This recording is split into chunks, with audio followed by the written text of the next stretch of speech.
La société de l'époque romaine est constituée de plusieurs groupes sociaux.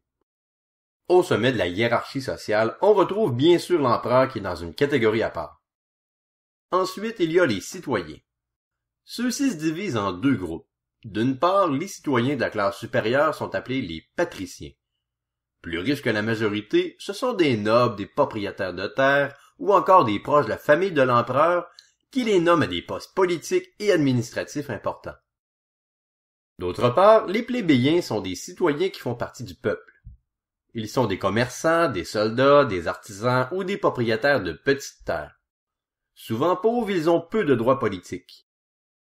Dans l'armée romaine, on les limite à des postes de fantassins.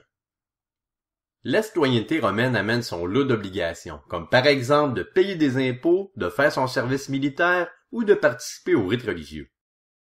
Cependant, elle apporte quand même des privilèges non négligeables comme celui de se marier à une citoyenne romaine, le droit à la propriété ou encore le droit à la justice. À la différence des Athéniens, il est même possible d'acquérir la citoyenneté romaine, ce qui est un facteur de romanisation important un peu partout dans l'Empire. On pouvait l'obtenir en l'achetant ou en s'engageant dans l'armée pour une période de 25 ans, ce qui est tout de même plutôt rare. Parfois, quand il a besoin de recruter des soldats, l'empereur accorde la citoyenneté à des peuples des territoires conquis.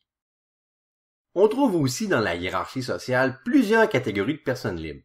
Les pérégrins sont des immigrants qui proviennent des pays que Rome a conquis, mais qui n'ont pas la citoyenneté romaine.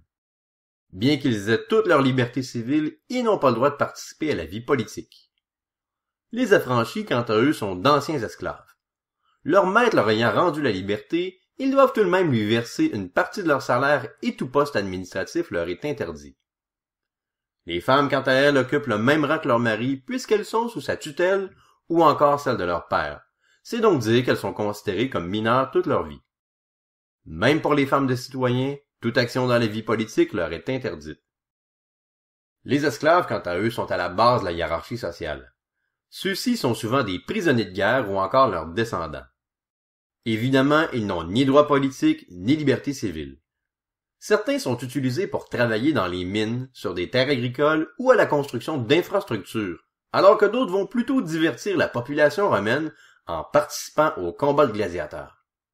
Quelques esclaves vont même échapper aux travaux manuels en devenant pédagogues pour les garçons des familles aisées ou encore en devenant scribes pour les percepteurs d'impôts.